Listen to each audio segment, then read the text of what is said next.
Stop caring. Stop being kind to everyone. Written by Justice O. Malcolm. Introduction. In a world where the mantra "be kind" echoes from every corner, stop caring, stop being kind to everyone arrives not merely as a whisper, but as a clarion call to rethink what kindness really means and when it may actually be hindering us more than helping. This book isn't about discarding your compassion or ignoring the plight of others. Rather, it's about recalibrating your understanding of kindness, especially the sort that leaves you drained, unappreciated, or taken advantage of. Why do we often find ourselves stuck in cycles of overextending our kindness to others? The answer lies deep in the heart of our social fabric, where the threads of politeness, fear of rejection, and the longing for acceptance are interwoven. Our instinct to please is potent, compelling us to sprinkle our kindness like confetti, often without discerning whether the recipients deserve it, need it, or even value it. This book delves deep into the psychological underpinnings of why we feel compelled to always be kind, and it challenges you to assess whether your kindness is genuine or a disguise for fear or insecurity. Stop caring. Stop being kind to everyone pushes you to confront the uncomfortable truths. Sometimes, kindness is not a one-size-fits-all solution. Sometimes it's a heavy chain that binds you to unrealistic expectations and diminishes your own well-being. Through compelling narratives, psychological research, and actionable advice, this book equips you with the tools to set boundaries and reclaim the energy spent on misplaced kindness. Imagine a life where you can say no without guilt, where your energy is spent on acts of genuine care that replenish rather than deplete you. Picture a daily existence not dictated by an exhausting pursuit of others' approval, but by a fulfilling journey of self-approval. This is not just a possibility, it's the reality this book guides you toward. As you turn these pages, you'll learn to identify the kindness traps, situations where your good nature is exploited or goes unappreciated. You'll explore how to dismantle these traps and replace them with strategies that foster respect and mutual appreciation. You will understand that true kindness starts with being kind to yourself. So, take a deep breath and prepare to embark on a transformative journey. Let go of the old definitions of kindness that have silently governed your actions and embrace a new paradigm that champions a balanced, healthier approach to caring. Welcome to Stop Caring, Stop Being Kind to Everyone. Your path to a more empowered and discerning life starts here. Did you know that around 20% of the population are considered highly sensitive people, often finding themselves being overly kind to everyone? You've likely found yourself depleted, having given out so much care and kindness, with little to no reciprocation. Let's explore a path to change this narrative, a path that doesn't involve being cruel or unkind, but merely prioritizes your own emotional health. Ready to venture on this journey, balancing kindness with self-care? Chapter 1. Recognizing people-pleasing patterns. Almost everyone, at some point, falls into people-pleasing patterns. It's a natural instinct to want to be liked and appreciated, but it can become a problem when it starts dictating your decisions and behaviors. You might find yourself saying yes when you want to say no, avoiding conflicts at all costs, or constantly worrying about others' opinions of you. It's important to recognize these patterns, because if left unchecked, they can undermine your self-esteem and personal growth. You might start feeling like you're losing your identity or that you're being taken advantage of. You might also feel stressed, overwhelmed, and resentful. This isn't a healthy way to live, and it's not fair to you. So how can you recognize these patterns? Here are a few signs to watch out for. You're always trying to meet others' expectations, even if it means sacrificing your own needs and wants. You feel guilty or anxious when you can't or don't want to help someone. You're always seeking approval and validation from others. You're afraid to express your true feelings or opinions for fear of upsetting others. You're constantly worrying about how others perceive you. Recognizing these patterns is the first step towards breaking free from them. It's not about being selfish or uncaring, but about finding a balance between being kind to others and being kind to yourself. After all, you can't pour from an empty cup. Chapter 2. Identifying emotional drain. While you may be adept at recognizing people-pleasing patterns, it's equally essential to identify when you're emotionally drained. This exhaustion isn't necessarily physical. It's the overwhelming feeling of being emotionally spent, leaving you with a sense of emptiness. It's like a smartphone battery that's perpetually running on low power mode. Identifying emotional drain requires self-awareness. Notice if you're feeling more irritable or anxious than usual. Are your thoughts constantly revolving around the needs of others, leaving no room for your own desires? Have you lost interest in activities you used to enjoy? These are signs that you're emotionally drained. It's normal to have days when you're feeling low, but when this becomes your everyday reality, it's a clear sign you're dealing with emotional exhaustion. You might also find it difficult to sleep, even though you're tired, because your mind is constantly buzzing with thoughts. Emotional drain can even cause physical symptoms like headaches and stomach aches. Remember, it's okay to prioritize your own emotional health. Just like you can't pour from an empty cup, you can't be kind to others if you're emotionally drained. It's not selfish to take care of yourself, it's necessary. Understanding your emotional state and acknowledging when you're drained is the first step towards self-care. Next time you feel obligated to be kind to others, take a moment to check in with yourself. Are you doing it out of genuine concern, or are you stretching yourself too thin? Recognizing emotional drain is pivotal in maintaining a healthy relationship with kindness. Chapter 3. The cost of constant giving. Frequently, you might find yourself bending over backwards to please others, ignoring the cost of constant giving. You're not alone in this. For many, it's a natural instinct to be kind and considerate. However, it's vital to understand the toll this can take on your mental well-being and overall health. The first cost is emotional exhaustion. When you're continually putting others' needs before your own, it's easy to feel drained. You're human, after all, and there's only so much you can give without replenishing your reserves. It's like a bank account. If you keep withdrawing, eventually you'll run out. Next is the cost of time. Time is a valuable resource, and when you're continuously giving, you're often sacrificing your own time. This could mean less time for personal hobbies, relaxation, or even essential tasks. The third cost is your sense of self. When you're always trying to accommodate others, you might lose sight of who you are and what you want. This can lead to a feeling of dissatisfaction and unfulfilled potential. Lastly, it can impact your relationships. While you might think you're being selfless and kind, overgiving can lead to resentment, both from you and the person receiving. This can strain relationships and create a sense of obligation rather than genuine care and concern. Chapter 4. Prioritizing self-care needs. How often do you put yourself first?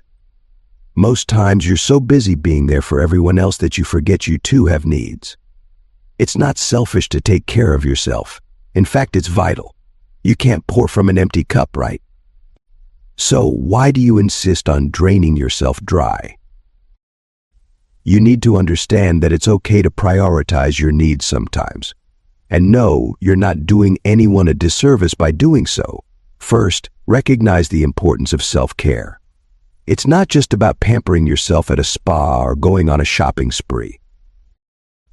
It's about taking care of your physical, mental, and emotional well-being.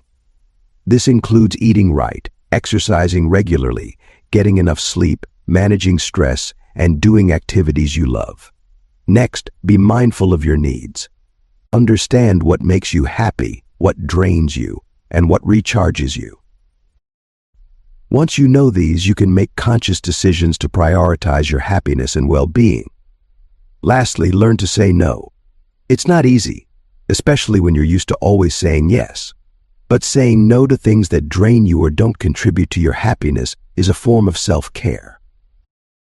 Chapter 5. Setting healthy boundaries. Understanding the concept of self-care isn't complete without learning about setting healthy boundaries. This vital step is about recognizing your limits and ensuring others respect them. It's not about being unkind or uncaring, but rather about safeguarding your well-being and peace of mind.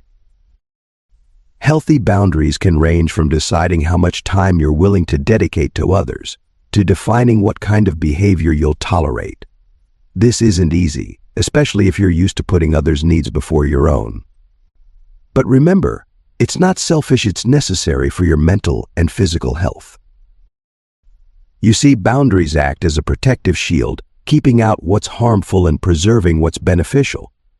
They're your individual set of rules, a personal guideline that helps you maintain balance and avoid burnout. It's about understanding your limits and communicating them effectively to others. Setting boundaries may stir up feelings of guilt or fear of being perceived as rude. These feelings are normal, but don't let them deter you. In reality, setting boundaries shows you value yourself and your needs. It's a sign of self-respect, and it encourages others to respect you too. Chapter 6. Learning to say no. Often, saying no can feel like a Herculean task. You might worry about coming off as rude, selfish, or unkind. But remember, it's okay not to be kind to everyone all the time. That's not being unkind.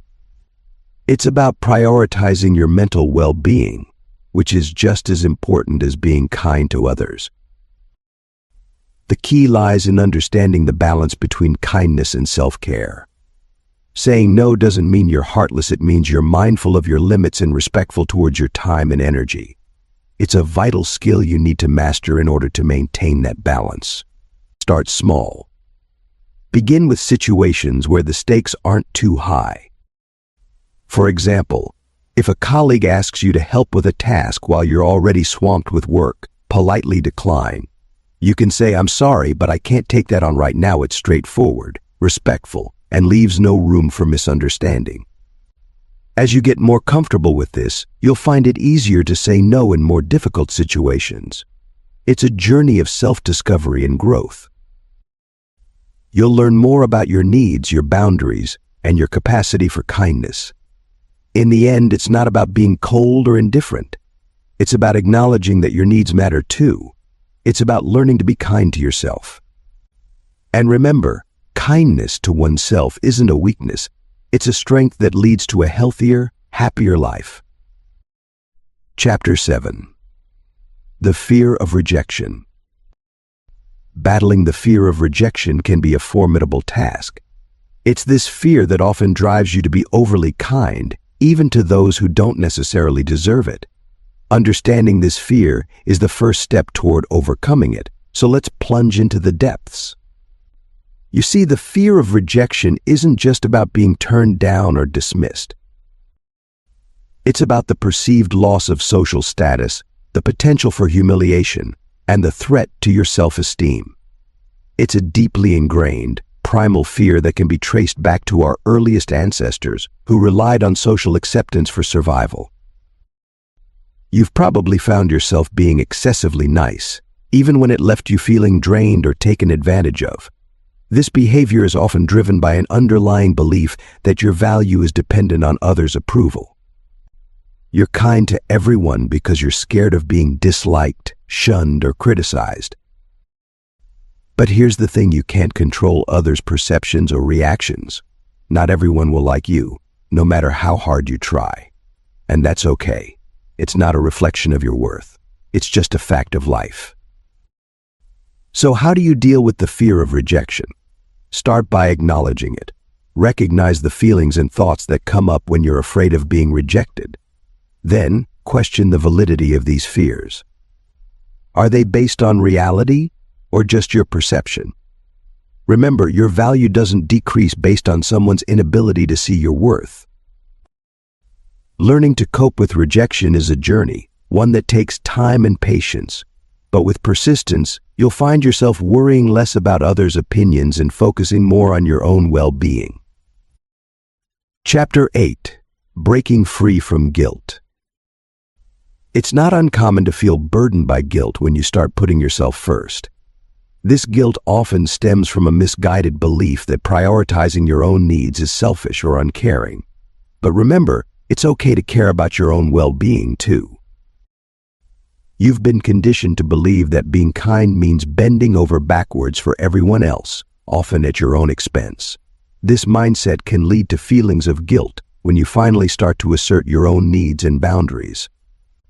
But don't let this guilt hold you back.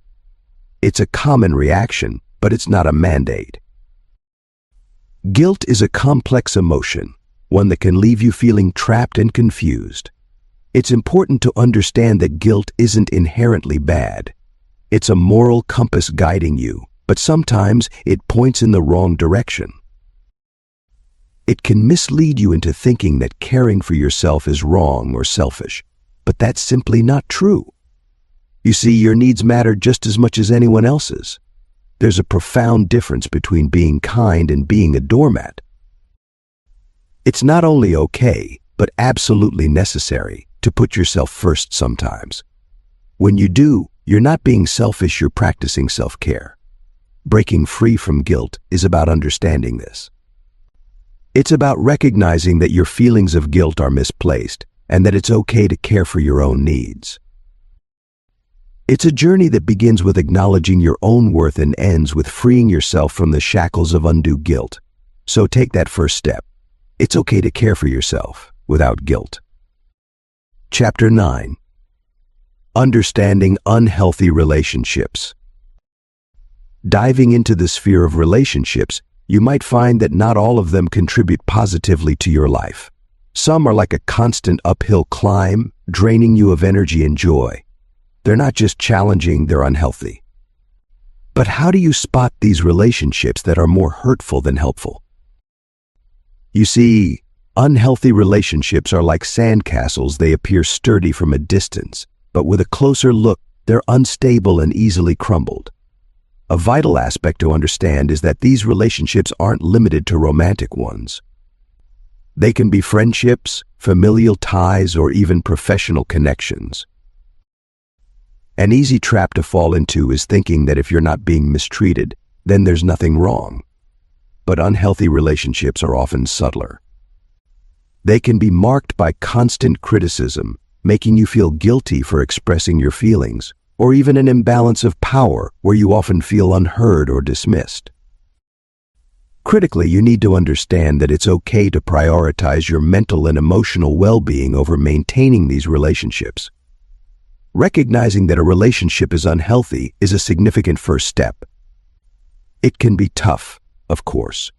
It may force you to confront painful truths and make difficult decisions. But remember, you're doing this for you. In the grand scheme of your life, you deserve relationships that respect and value you, not ones that drain and diminish you. Chapter 10. Identifying Energy Vampires. Traversing the social seas, you might encounter what are commonly referred to as energy vampires. These are individuals who drain your emotional energy, leaving you feeling exhausted, stressed, and depleted. They're not necessarily bad people, but their constant need for attention and validation can be overwhelming. Identifying these energy vampires is the first step in learning how to manage your interactions with them. They often display certain traits that can act as red flags. For instance, they might constantly seek your sympathy or advice, yet never seem to take it.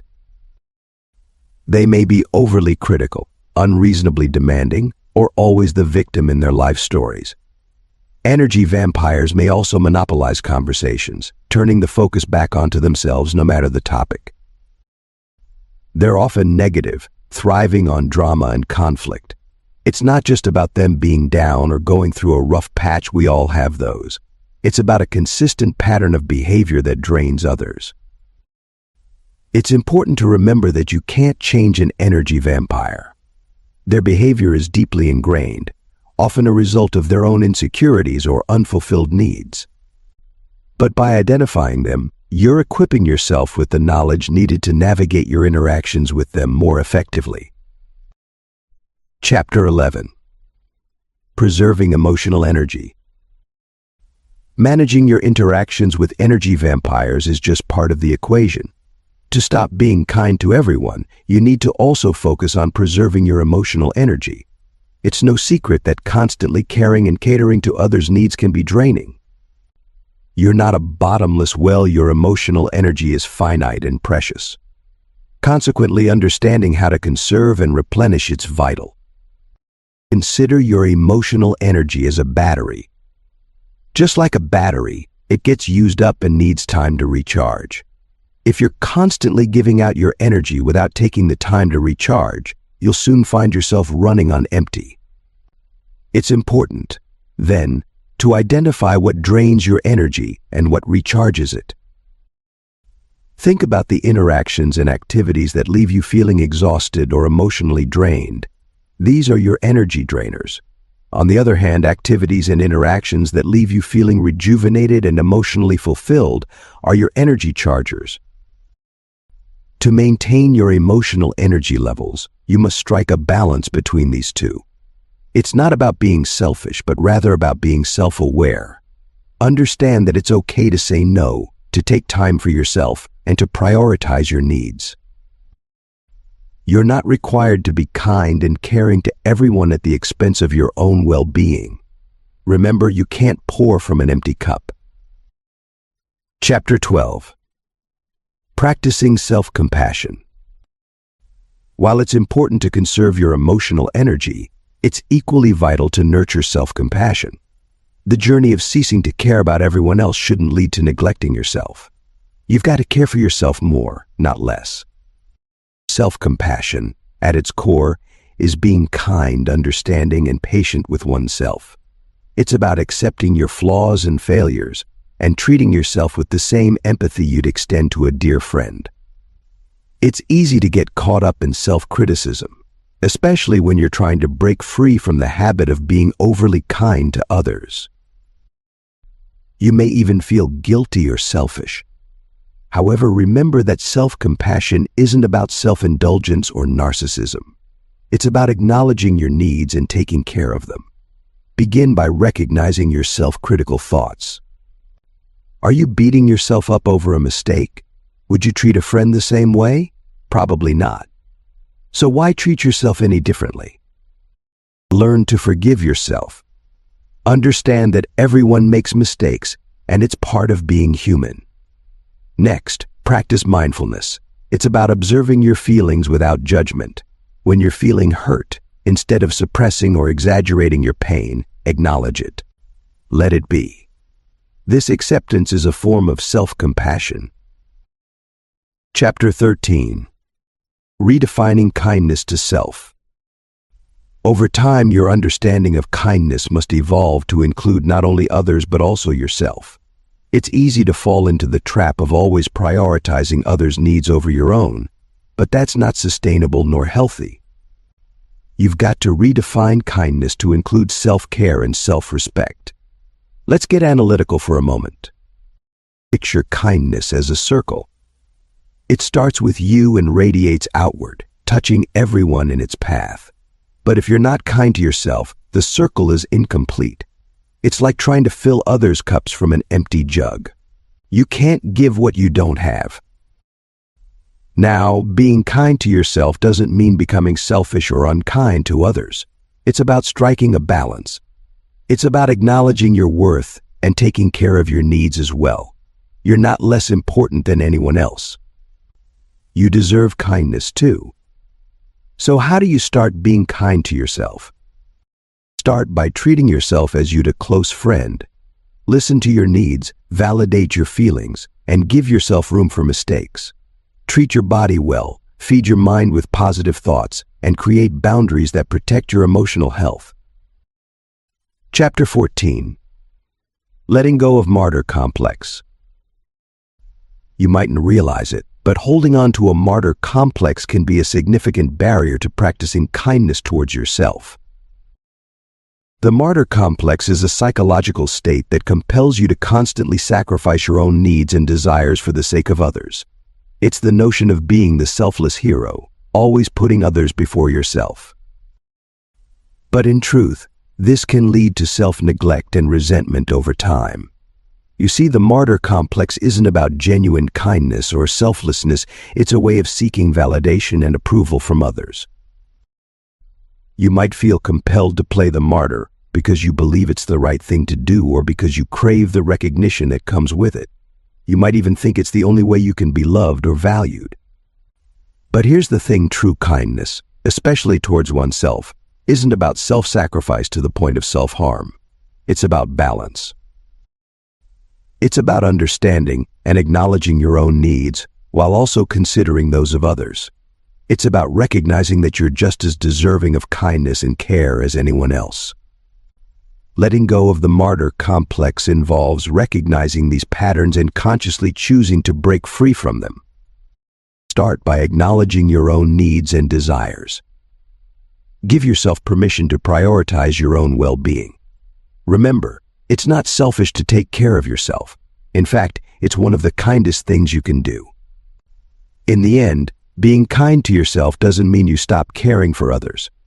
It simply means you start caring for yourself too. Chapter 15. The Power of No Explanation. Sometimes the hardest word to utter is no.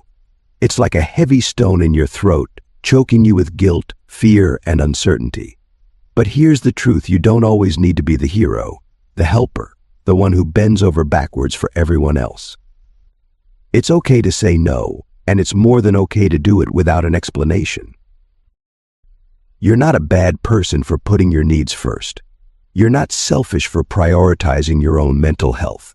Those who truly care about you'll respect your boundaries. After all, if you're always saying yes to others, you're constantly saying no to yourself. And that's not kindness, it's a quick road to burnout and resentment. Now, saying no without an explanation can feel like a tightrope walk. It's a delicate balance between being assertive and being rude. But remember, you don't owe anyone an explanation for your choices.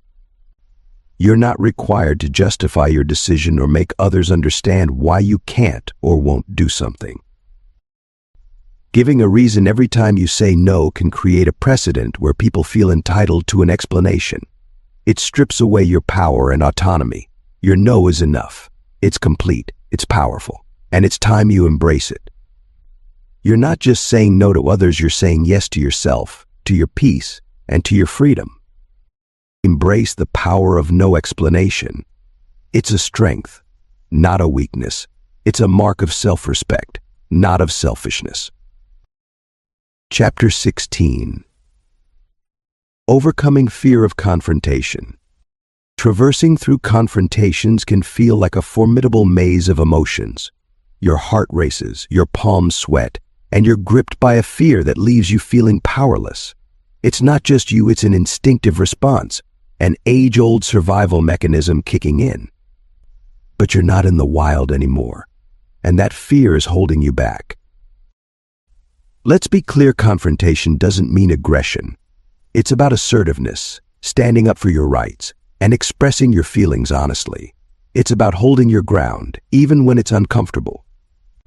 And it's a skill you can learn. Start small. Practice expressing your feelings with friends or family. It's okay if it feels awkward at first. You're stepping outside your comfort zone. Remember, it's not about winning or losing an argument. It's about being honest and direct, even if it's difficult. Fear of confrontation often stems from a fear of rejection. You're worried about upsetting others, about being disliked. But here's the thing: you can't please everyone. And trying to do so only leaves you drained and unhappy. It's not about being unkind, it's about prioritizing your well-being. No, it won't be easy. Yes, it will take time. But once you start overcoming your fear of confrontation, you'll find that you're gaining not just assertiveness, but also self-respect and the courage to stand up for what you believe in. It's not about stopping to be kind, it's about learning to be kind to yourself. Chapter 17. Establishing Personal Priorities. Almost every one of us has a laundry list of responsibilities and tasks to address daily. You're juggling work, family, friends, hobbies, personal growth, and perhaps more. It's a constant challenge to stay afloat and meet everyone's expectations. But here's the thing, while kindness is a virtue, it's not your obligation to be kind to everyone at the expense of your own well-being. The first step towards claiming your life back from excessive kindness is establishing personal priorities. It's essential for you to decide what's most important to you and what isn't. What are your core values? What are your long-term goals? What makes you feel fulfilled? These are questions that only you can answer, and the answers will guide you in setting your priorities. For instance, if your family is your top priority, it's okay to say no to a friend who demands too much of your time. If personal growth is a priority, it's fine to decline an invitation to a social gathering to attend a lecture or read a book. By setting your priorities, you're not being unkind, you're merely exercising self-care. You're protecting your time, your energy, and your mental health. Chapter 18. Dealing with difficult people. While setting personal priorities is a key factor in managing your kindness, another challenge you may face is dealing with difficult people. You've probably encountered them, the naysayers, the constant critics, the endlessly dissatisfied. They can drain your energy and make you question your commitment to kindness, but don't let them deter you. First, it's important to understand that everyone has their own issues and baggage. Some people are just hardwired to be difficult, and it's not about you, it's about them. You're not responsible for their behavior, so don't take it personally. That's easier said than done. I know. It takes practice and patience, but it's worth it. Secondly, set clear boundaries. You can be kind without being a doormat. Let difficult people know what behavior you won't tolerate. If they cross the line, stand your ground. It's not unkind to protect your well-being. Lastly, choose your battles. Not every disagreement needs to be a war. Sometimes it's best to let things slide. Other times you need to stand up for yourself. Use your judgment, trust your gut feeling. Chapter 19. Not everyone deserves kindness. Despite your best intentions, it's essential to realize that not everyone deserves your kindness. It's a tough truth to swallow, especially when you're the type who naturally wants to extend a helping hand. You're empathetic, caring, but sometimes you're spreading your kindness too thin, and it's not always reciprocated or appreciated. Now let's dissect this a bit. It's not about becoming cold or unfeeling, no. It's about understanding that your kindness is a gift, and it should be given to those who respect and value it. This doesn't mean that you should withhold kindness as a form of punishment, or that you should only be kind to those who are kind to you. Instead, it's about being discerning in your interactions. Consider this: you wouldn't invest your hard-earned money into a business that's clearly failing, right? It's the same with kindness. You shouldn't invest your emotional energy into people who don't respect or appreciate it. It's not being selfish, it's being smart. Let's be clear, though, this isn't about creating a world where everyone is self-focused and unkind. Far from it. It's about knowing your worth, understanding your value, and ensuring that your kindness isn't taken for granted. In a world where your kindness is a precious currency, it's important to spend it wisely. Chapter 20. Protecting your emotional space. Protecting your emotional space isn't just a good idea, it's an absolute necessity. Imagine your mind as a garden. Every interaction you have, every person you deal with, is a potential seed that could take root. Some will grow into beautiful flowers, spreading joy and positivity. Others might sprout into thorny weeds, causing discomfort and distress. Deciding which seeds get to grow in your garden is vital. You see, it's not about being unkind or cold-hearted. It's about recognizing that your emotional well-being is just as important as anyone else's. Each time you allow someone to cross your boundaries or disrespect you, you're letting a weed into your garden. Over time, these weeds can overrun your space, choking out the flowers and leaving you in a state of constant stress and unhappiness. So how do you protect your emotional space? Start by setting clear boundaries. Know what you're comfortable with and what you're not. Don't let others guilt you into compromising your boundaries.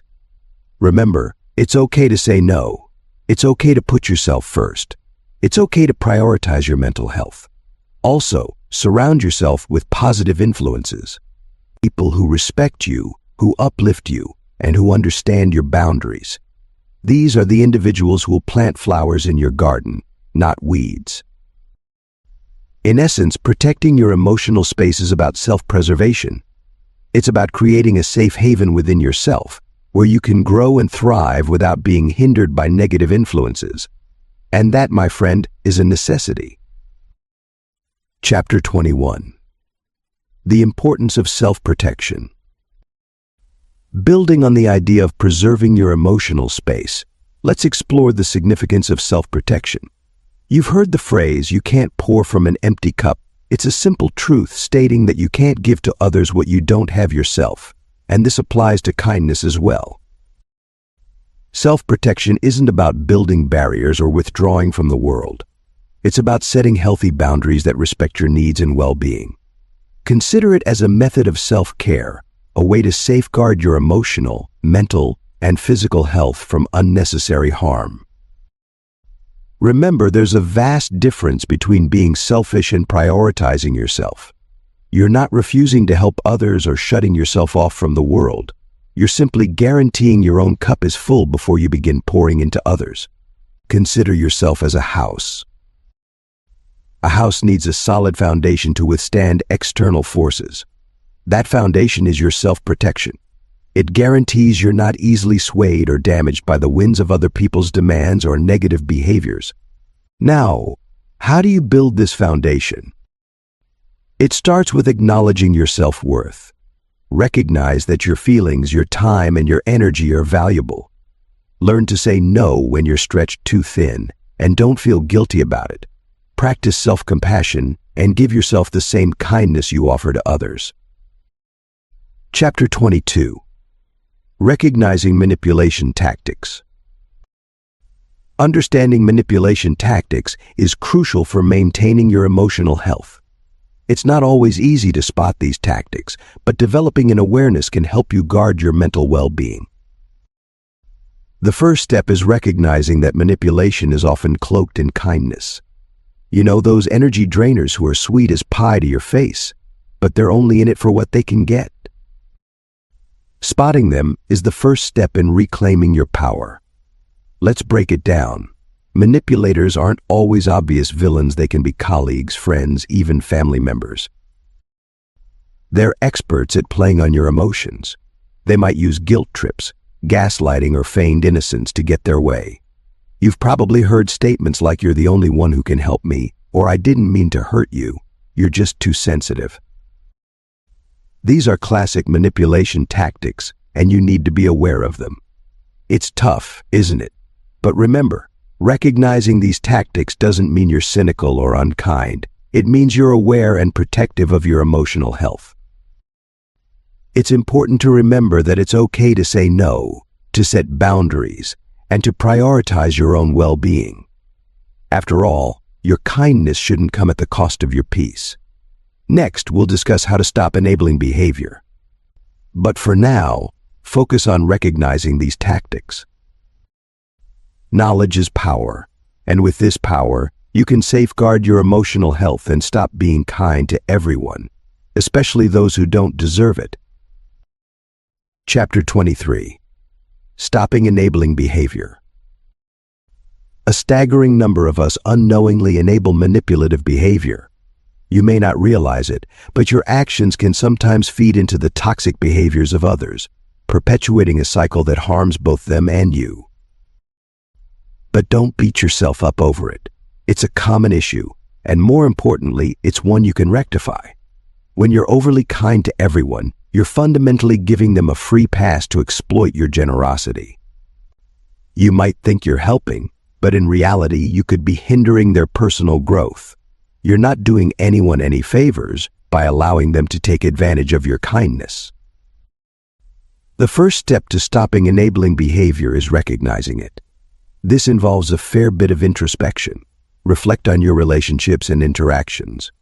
Are there patterns of behavior that feel off? Are you consistently putting others' needs before your own, to your detriment? If so, you may be enabling. Once you've identified these patterns, it's time to take action. This doesn't mean you have to stop being kind altogether. Rather, it means setting healthy boundaries and learning to say no when necessary. Remember, it's okay to prioritize your own well-being. Stopping enabling behavior isn't an overnight process. It takes time and conscious effort.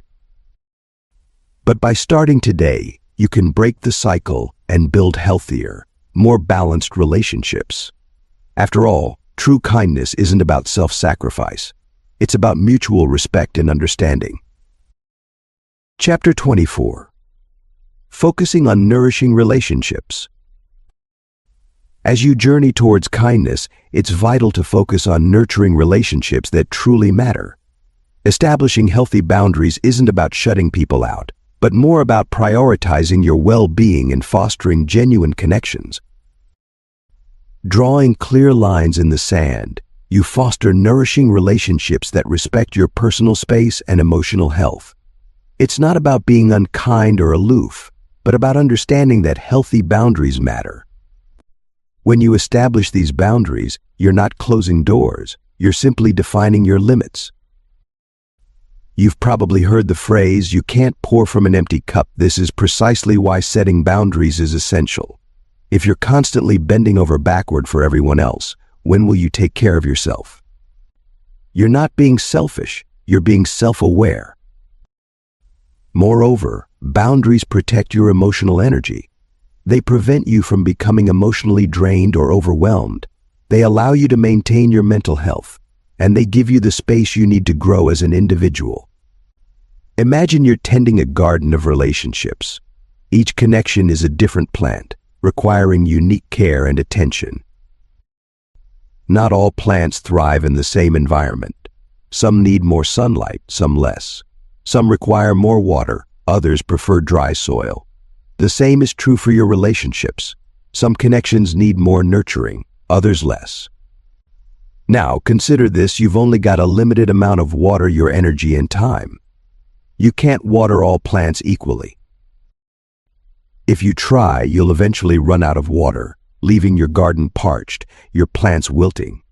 So how do you decide which plants to water? Here's where prioritizing true connections comes in. Focus on the relationships that truly matter to you, the ones that nourish you in return. These are your sunflowers, your roses, your cherry trees. They're worth your water. Don't waste your resources on weeds that drain you. Instead, invest in genuine connections that enrich your life. Prioritize these relationships. Nurture them. Watch as they bloom and grow, filling your garden with vibrancy and life. In the end, it's about quality, not quantity. Remember, a well-tended garden is a happy garden. And so it's with relationships. Chapter 25. Embracing your newfound freedom. Imagine the sensation of unburdening yourself, the relief of releasing weights you've been carrying for too long. Now's the time to embrace those selfish moments. They're not flaws, but essential aspects of your journey to personal autonomy. Breaking free from the chains that hold you back, you'll discover a freedom that redefines your world. Why carry unnecessary burdens when you can embrace the freedom of letting go? You've been kind to everyone, often to your own detriment. It's been weighing you down, hasn't it?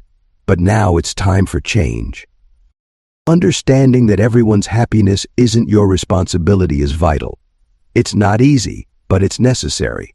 You're not a superhero, and that's okay. You're human, and it's time to start treating yourself like one. Start by identifying these burdens. Are they people, obligations, or maybe even your own expectations? Recognize them for what they're, weights that are holding you back. Next, practice letting go. It's not about being heartless, but about prioritizing your own well-being. Say no when you need to. Set boundaries. Allow yourself to be free from the guilt of not always being there for everyone. Embracing this newfound freedom may feel strange at first. You might even feel a sense of guilt. But remember, it's a necessary step towards self-love and self-care. You'll find that without these burdens, you're lighter, happier, and more capable of true kindness, the kind that starts with being kind to yourself. 3 out of 5 people struggle with embracing selfish moments, seeing them as negative or unkind. It's a common misconception, and you're not alone if you felt that way. However, understand that it's okay and at times necessary to prioritize yourself. This isn't unkind, it's self-preservation. Think of it this way: you can't pour from an empty cup. If you're constantly giving and not allowing yourself to receive, you'll eventually run dry.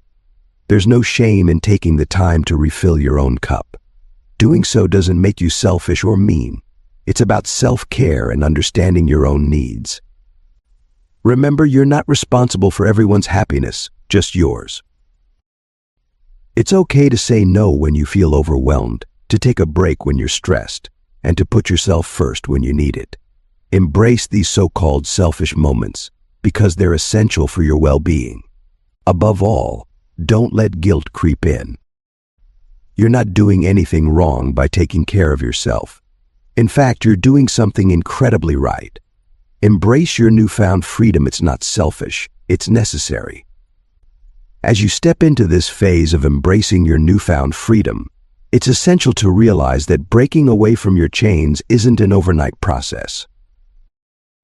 It's a journey, and each step you take is pivotal in crafting your new identity. Remember, you're not alone and your feelings are valid. It's okay to feel anxious or uncertain about this change. You've been conditioned to put others first, to the point where it's become a habit. Breaking habits, especially those so deeply ingrained, takes time, patience, and a lot of self-love. The key is to take it day by day, moment by moment. Start by acknowledging your feelings and needs. It's okay to prioritize yourself. In fact, it's necessary.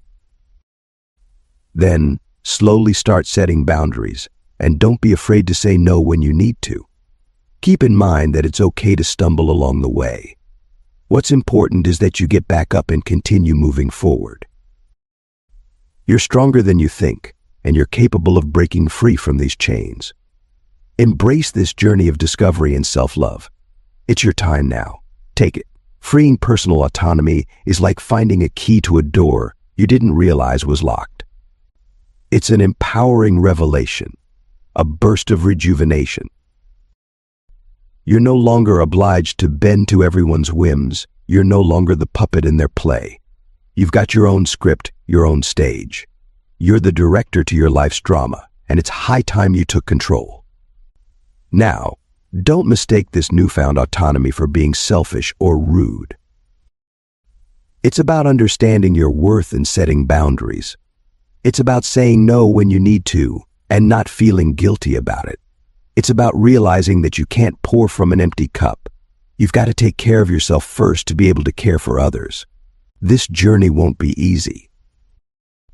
There'll be times when you'll falter, when you'll question your choices. But remember, it's okay to prioritize yourself. It's okay to put your needs first. It's okay to stop being kind to everyone, especially if it comes at the cost of your peace. Embrace this freedom. Allow it to empower you, to guide you into a fulfilling and self-reliant life, a welcome respite from the chaos. You've taken the brave steps to stop people-pleasing, identify emotional drains, and understand the toll of constant giving. You've prioritized self-care, set healthy boundaries, and recognized manipulative tactics. By stopping enabling behaviors and focusing on nourishing relationships, you've embraced a new freedom. Remember, caring for yourself isn't selfish, it's essential. You are worthy, you are valued, and your needs matter. Keep practicing self-compassion and remember, it's okay to say no.